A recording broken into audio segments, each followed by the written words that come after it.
Hello বন্ধুরা, স্বাগতম তোমাদের সবাইকে আমাদের জাভাস্ক্রিপ্ট ডম টিউটোরিয়ালে প্রথম ভিডিওতে। তোমরা যদি জানতে চাও জাভাস্ক্রিপ্ট কিভাবে এইচটিএমএল এর সাথে কাজ করে কিংবা ডাইনামিক ওয়েবসাইট কিভাবে তৈরি হয়, তাহলে তুমি একদম সঠিক জায়গায় এসেছো। তো ডম আসলে কি? ডম এর পূর্ণ রূপ হচ্ছে ডকুমেন্ট অবজেক্ট মডেল। এটি হলো একটি প্রোগ্রামিং ইন্টারফেস যা দিয়ে তুমি তোমার এইচটিএমএল ডকুমেন্ট, কন্টেন্ট, স্ট্রাকচার এবং স্টাইলে জাভাস্ক্রিপ্ট ম্যানিপুলেট করতে পারো। তাহলে সহজ ভাষায় বললে, ডম তোমার এইচটিএমএল ফাইলকে একটি ট্রি স্ট্রাকচারে রূপ করে, যেখানে প্রতিটি এলিমেন্ট একটি নোড হয় আর সেই নোডের সাথে কাজ করতে পারে জাভাস্ক্রিপ্ট। আমি এটি আরেকটু সহজ করে বোঝার জন্য আমি একটি ডিজাইন করছি। সে আমাদের একটা এইচটিএমএল ফাইল, সে এইচটিএমএল ফাইলে দুইটা পার্ট থাকে, হেড আর একটা পার্ট হচ্ছে বডি। এবং হেডের ভিতরে মেটা থাকে, বিভিন্ন ধরনের মেটা থাকে, মেটা ট্যাগ যেটা, এবং টাইটেল থাকে, স্টাইলের জন্য লিঙ্ক করতে পারি, জাভাস্ক্রিপ্টের লিঙ্ক করি, এই জিনিসগুলো আমাদের হেডের ভিতরে থাকে। আর বডির ভিতরে থাকে, সো বডির স্ট্রাকচারটা কি দেখাবো এটা আপনারা যেহেতু এইচটিএমএল ডকুমেন্ট জানেন, তো এইচটিএমএল ডকুমেন্টটা এটাই কি সেম আমরা কি করতেছি জাভাস্ক্রিপ্টের জন্য আমরা ফাংশনালি ভাবে কাজ করতে পারি, ম্যানিপুলেট করতে পারি, যেটা সহজ বানাবো। তো আর কথা না বাড়িয়ে আমরা সরাসরি প্রজেক্টে চলে যাই কিভাবে কাজটা করবো লাইভে। সো আমি এখানে একটা ফোল্ডার নিয়েছি জাভাস্ক্রিপ্ট টিউটোরিয়াল। তো এর ভিতরে আমি index.html ফাইল নিলাম।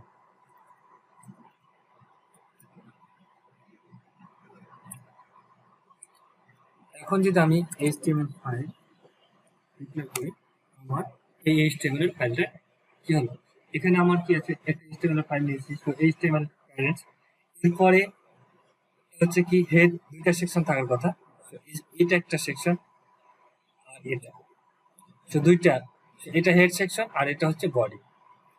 আমাদের হেড সেকশনে মেটা থাকবে এবং টাইটেল থাকবে বলেছিলাম। এরপরে আমরা বডির ভিতরে যদি কিছু দিই, ধরেন আমি h1 ট্যাগ দিয়ে লিখলাম যে হ্যালো ডম।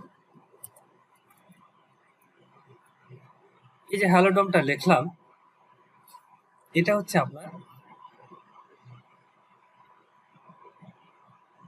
কি HTML এর ফাইল।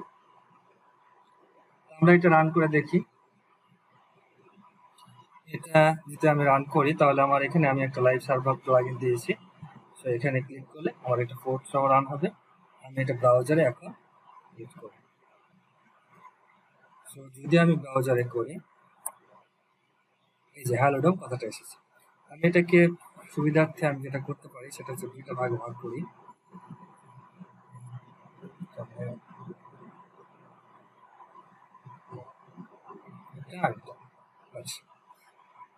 আমি এভাবে দুইটা সেকশন ভাগ করি যাতে লাইভে আপনার যা চেঞ্জ করবো সেটা দেখতে পাবেন। এখন ডোম করতে গেলে কি করতে হবে, আমাদের একটা জাভাস্ক্রিপ্ট ফাইল নিতে হবে। তো আমি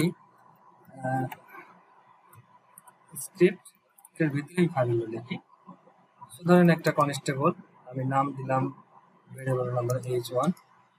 আমি h1 ট্যাগটাকে নিব, তাহলে ডকুমেন্ট ডট কোয়েরি সিলেক্ট কি h1 ট্যাগটাকে নিলাম।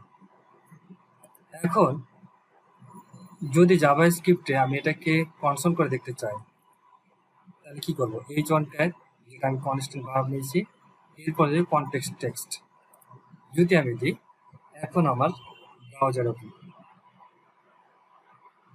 কনসোলে যায়, হ্যালো ডম কথাটা আছে। কিভাবে আসলো, এইটাই কনসোল করার জন্য 14 নম্বর লাইন, এই 14 নম্বর লাইন ইন্ডেক্স প্যানেল। আপনি চাইলে এই লেখাটা পরিবর্তনও করতে পারেন। যেমন আমি এই জায়গাটাতে আমি দিলাম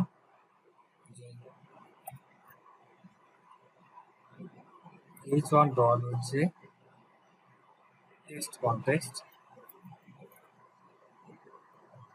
হচ্ছে হাই জাভা স্ক্রিপ্ট। দেখেন এখানে হাই জাভা স্ক্রিপ্ট চলে আসছে। তো আমার এইটা না পেয়ে আমার এটার পরিবর্তনে এই চেঞ্জটা করতে পারছি। তাহলে আমরা কি বলতে পারি যে ডোমের অর্থ হচ্ছে ডকুমেন্ট অবজেক্ট মডেল। ডোম এপিআই একটি ফাংশন বা মেথড সেট দিয়ে যদি আপনি জাভাস্ক্রিপ্ট ব্যবহার করেন এইচটিএমএল ডকুমেন্টটাকে ডাইনামিকলি ভাবে পরিবর্তন করতে হবে পারবেন, যেটা আমি করে দেখালাম। আশা করি আপনারা বুঝতে পেরেছেন। আমরা পরবর্তীতে এই ভিডিও স্টেপ বাই স্টেপ আমি বিস্তারিত আলোচনা করব। ডম সিলেকশন, ম্যানিপুলেশন করা বিভিন্ন পদ্ধতি সম্পর্কে শেখাবো।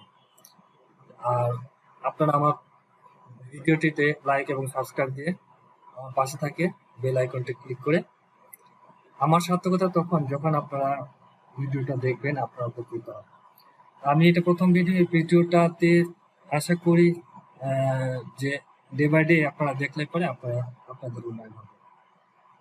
ধন্যবাদ ধৈর্য সহকারে ভিডিওটি দেখার জন্য।